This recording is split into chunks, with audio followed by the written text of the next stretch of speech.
Vous suivez MBS TV Sénégal.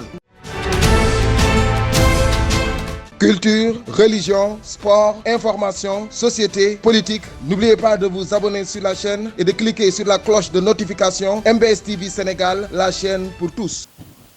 Vous l'avez dit, monsieur le sous-préfet, à l'occasion du CDD, en lieu et place des maires, vous avez pris des engagements donc pour que les différents centres soient accompagnés. Parce que nous sommes une IF rurale. Dans certains centres, certains élèves font un déplacement pour se rendre dans ces centres-là.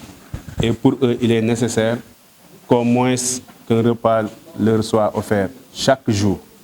Et le geste que vient de faire la mairie de Gandon est très salutaire et participe à réunir des conditions décentes pour permettre aux candidats véritablement de faire leur examen.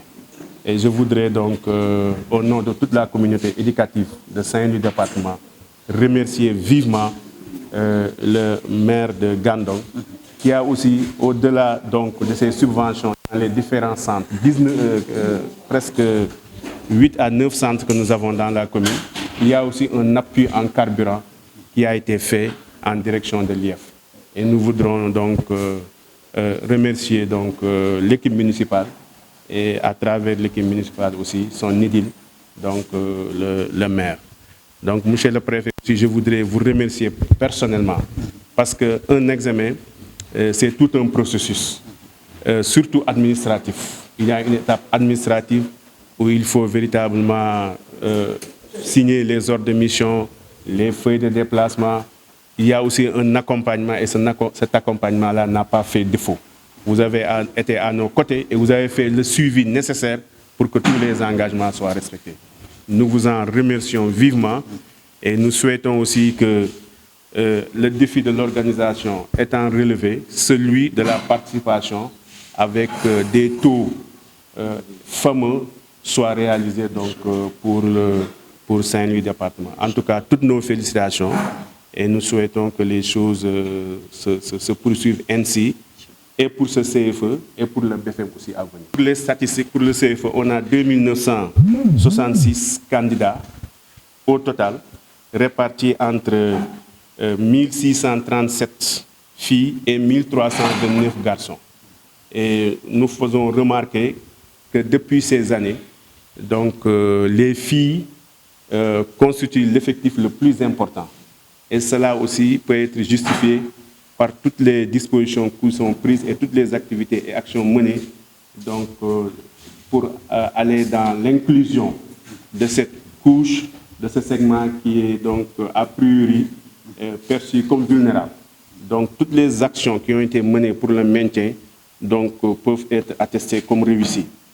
Et pour la mobilisation du personnel, nous avons 372 surveillants répartis dans les 19 centres et 60 secrétaires aussi qui accompagnent les chefs de centre. Et nous nous félicitons que, monsieur le préfet, je dois le dire, hein, et ça vraiment c'est un point d'attention, à 99,99%, le personnel requis pour être dans les différents centres, le personnel est présent. Ce n'est que dans un centre qu'on m'a dit qu'il y a un retardataire. Donc c'est aussi à se féliciter de cet engagement-là noté auprès des enseignants. C'est que nous sommes dans l'inclusion, dans une démarche inclusive. Et à Gandon, il y a un candidat qu'on a trouvé sur place en train aussi de faire les épreuves. Et pour ces candidats aussi, il y a une discrimination à leur égard positive. Parce qu'ils auront un quart d'heure supplémentaire plus que les autres candidats, peut-être qu'on peut appeler normaux. Donc ça aussi, c'est un cas vraiment à noter. Et saluer aussi qu'au niveau de notre département, que l'inclusion soit au rendez-vous. Parce que tout enfant sénégalais qui est en âge d'être scolarisé a ce droit constitutionnel d'aller à l'école. Et on va continuer dans ce sens en identifiant tous les enfants qui sont donc frappés de handicap avec leurs parents pour faire en sorte qu'ils soient scolarisés et que le suivi envers ces enfants-là soit aussi effectif. Je crois qu'il s'agisse du CFE, du BFM, comme du baccalauréat, les autorités centrales ont mis le focus sur cet aspect-là, qui est aussi donc un aspect des temps modernes. Le portable, l'Internet, je crois que ce sont des instruments maintenant qui sont en vogue et qu'utilisent les apprenants. Et toutes les dispositions sont prises pour que l'examen se fasse dans des conditions équitables et que tous les élèves partent avec les mêmes chances. Et nous avons rappelé hier en recevant les chefs de centre, nous avons donc réitéré et appelé, invité à beaucoup de vigilance et de prudence par rapport donc à l'utilisation du téléphone portable, aussi bien chez les candidats que chez les surveillants. On ne peut pas demander aux élèves de ne pas venir avec des téléphones portables et que dans les salles de classe, les surveillants se permettent de les utiliser à tout va.